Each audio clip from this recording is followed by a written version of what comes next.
जी बिल्कुल, हुकूमत की जानिब से पेट्रोल की और हाई डीज़ल की कीमतों में इजाफ़ा कर दिया गया है। पेट्रोलियम मसनूआत की कीमतों में इजाफ़े पर लोगों का रद्द-ए-अमल लेते हैं और जानते हैं कि अवाम इस हवाले से क्या सोचते हैं, क्या समझते हैं। एक रिक्शा ड्राइवर हमारे साथ मौजूद हैं, इनसे बात करेंगे। अस्सलाम वालेकुम। वालेकुम सलाम जी। क्या समझते हैं हुकूमत की जानिब से पेट्रोल की कीमत में इजाफ़ा हुआ है, 4 रुपये 4 पैसे, और हाई डीज़ल में भी इजाफ़ा हुआ है। दिहाड़ी सही लग रही है?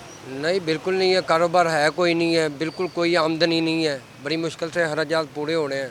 हुकूमत इजाफा करती जा रही है और गरीब आदमी का कुछ कोई सोच ही नहीं रहा कि क्या होना है, क्या आगे मामला हैं उनके।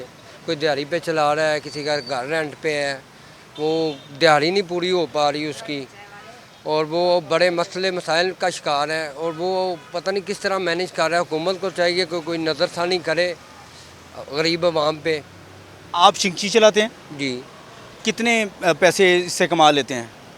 तकरीबन 1500 2000, उसमें भी आप दिहाड़ी निकालें तो उसमें क्या बचता है, 500 700 का तेल पड़ जाता है, और उसमें 4 500 700 हम लेके जा रहे हैं। कैसे गुजारा करते हैं 400-500 में? बड़ा मुश्किल हो गया हुआ है। बस ये है कि आप कुछ भी ना पूछें, बस सफ़ेद पोशी से वक्त गुजार रहे हैं। क्या किराए का मकान है? जी, रेंट का मकान है। कितने बच्चे हैं?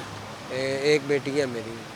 कैसे गुजारा करते हैं किराए का मकान? बस जी अल्लाह और ताला फिर ही कर रहे हैं, हम तो कुछ भी नहीं कर रहे, बस अल्लाह ताला की तरफ से है जो भी हो रहा है। लेकिन हुकूमत की तरफ से हमें कोई रिस्पॉन्स नहीं मिल रहा कि कोई अच्छा रिस्पॉन्स मिले। हमने सोचा था कि ये नून लीग मरियम नवाज़ साहिबा आएंगी, कोई अच्छा हमें रिस्पॉन्स मिलेगा। इमरान खान से तो हम बहुत दिल बर्दाश्ता थे, लेकिन मरियम नवाज़ से बहुत उम्मीदें थी हमारी, लेकिन वो उस पर पूरा नहीं उतर रही। शिंगची आपका अपना ही, ये भी किराए का? ये माशाल्लाह अपना ही है, मेरा तो अपना है। लेकिन ज़्यादातर लोग तो किराए का चलाते हैं। किराए का चला रहे हैं।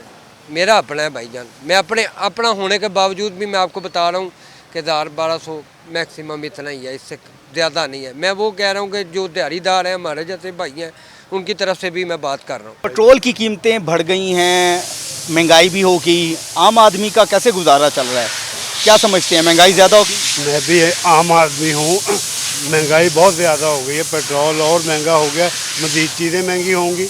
हर चीज़ वैसे ही महंगी है, मज़ीद पेट्रोल महंगा हो के, डीज़ल महंगा हो के, और चीज़ें आसमान को छू रही हैं। इसको आम आदमी के लिए तो मरने वाली बात ही हो गई है, बहुत परेशान है। कैसे गुजारा करते हैं, क्या काम करते हैं, कितनी दिहाड़ी लगती है, और अगर ये महंगाई होगी तो फिर कितना फ़र्क पड़ता है? मेरा स्पेयर पार्ट्स का काम है बाइक के, तो वो लेके मैं ये देखे मैं लेके जा रहा हूँ, तो मुनासिब सही होता है। अब ये पेट्रोल मैंने डलवाया है तो ये ज़्यादा पैसे हो गए हैं। अब इसका अगले ने मुझे नहीं उसका कोई बेनिफिट देना, मुझे तो उसी हिसाब से लेना उसने, लेकिन यहाँ मैं ज़्यादा दे के जा रहा हूँ पंप पर, तो इसलिए बहुत मुश्किल हो गया। बहुत शुक्रिया। 10-12 घंटे ड्यूटी करके, 10-12 घंटे रिक्शा चला के, जिसमें से को 500-700 पेट्रोल का निकल जाए, और उसके बाद अगले मरहले में 400-500-700 या आपके पास ये बचत होती है, उसमें भी खर्चा घर का बड़ा मुश्किल से चलता है।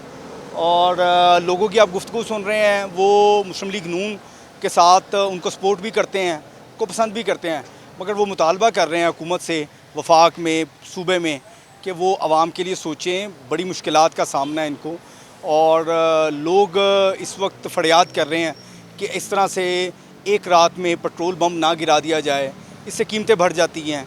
पेट्रोल की कीमत में 4 रुपये इजाफ़ा हुआ है, इसी तरह हाई डीज़ल में भी इजाफ़ा हुआ है। मैं अपने कैमरामैन से गुजारिश करूँगा, दिखाएँ। पेट्रोल 270 रुपये 65 पैसे में फ़रोख्त हो रहा है। इसी तरह से जो डीज़ल है वो 278 रुपये 78 पैसे में फ़रोख्त हो रहा है। तो लोग बड़े परेशान हैं कि लोगों कह रहे हैं कि फरियाद ही है, हुकूमत हमारी फरियाद सुन सके। जी।